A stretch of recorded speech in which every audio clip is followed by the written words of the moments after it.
ഒരു കാര്യം പറഞ്ഞായിരിക്കണം. കൃത്യനിഷ്ഠ എന്ന് പറഞ്ഞൊരു സാധനം ഒറ്റൊരെണ്ണത്തിനില്ല.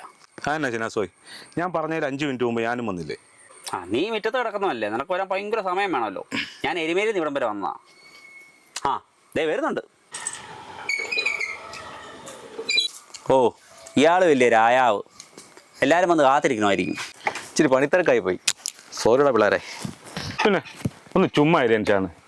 നിങ്ങൾക്ക് മാത്രം വലിയൊരു തിരക്ക്. ഞങ്ങൾ ഓരോ തിരക്കുകളൊക്കെ മാറ്റി വെച്ചിട്ട് ഈ പരിപാടിക്ക് വരുന്നത്. സാധാരണ ഷൂട്ടുണ്ടെങ്കിൽ അനസ് നേരത്തെ പറയുന്ന ഇതിന്ന് രാവിലെ അല്ലേ പറഞ്ഞേ, അതുകൊണ്ടാണ് വൈകിപ്പോയത്. അല്ലെന്നേ, ഇന്നത്തെ സത്യത്തിൽ പ്ലാൻ എന്നാ? വല്ല വീഡിയോ എടുക്കുന്ന ദിവസം എല്ലാം പറഞ്ഞിട്ടുണ്ടോ? അല്ല, നിങ്ങളല്ലേ പറഞ്ഞ എന്തോ അത്യാവശ്യ കാര്യം പറയാനുണ്ടെന്നോ? അതെന്നതാ? ഉണ്ടടാ, ഒരു കാര്യമുണ്ട്. ഒരു ഇൻട്രസ്റ്റിംഗ് ആയിട്ടുള്ള കാര്യമാണ്. എന്നാ കാര്യം? അതൊക്കെ പറയാം. അതിനുമുമ്പ് ഞാനൊരു കാര്യം ചോദിക്കാം, നിങ്ങളൊരു ഉത്തരം പറയണം. നിങ്ങൾ എന്നാ വേണമെങ്കിലും ചോദിക്കുക. വായ്പ മാത്രം ചോദിച്ചേക്കല്ലോ. കടമൊന്നുമല്ല, അത് ഈ ആഴ്ച ഞാൻ വേറെ ആൾ സെറ്റാക്കി. ഇത് വേറൊരു കാര്യമാണ്. ഇയാൾ ലാഗ് അടിപ്പിക്കാൻ എന്നാ കാര്യമെന്ന് പറ. നമ്മളെല്ലാ ആഴ്ചയിലും ഓരോ വീഡിയോ ഇടുന്നുണ്ട്, എല്ലാവരും കാണുകയും ചെയ്യുന്നുണ്ട്, ഓരോ കമൻറ്റൊക്കെ പറയുന്നുണ്ട്. നിങ്ങളുടെ ഓർമ്മയിൽ എന്തെങ്കിലും ഉണ്ടോ അങ്ങനെ? പിന്നെ നമ്മൾ കഴിഞ്ഞ ദിവസം ഇവിടെ തന്നെ ചെയ്ത് രാത്രി വയ്ക്കുന്ന വീഡിയോ നമ്മൾ തന്നെയല്ലേ ചെയ്തേ. അത് കണ്ടിട്ട് ഒരാൾ പറഞ്ഞു അങ്ങനെ അനുഭവം ഉണ്ടായിട്ടുണ്ടെന്നോ. എൻ്റെ ടെൻഷാണ്, നമ്മൾ ചെയ്യുന്ന വീഡിയോ അഭിനയമൊക്കെ കണ്ടിട്ട് പലരും നല്ലതും മോശവും എന്നൊക്കെ പറയും.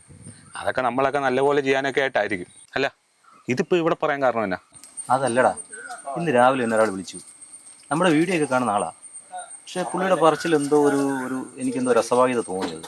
അസ്വാഭാവികതയോ? അല്ല, പുള്ളി ഏത് വീഡിയോ കണ്ടേ? പുള്ളി എന്താഗ്രഹമാണ് ചോദിച്ചേ?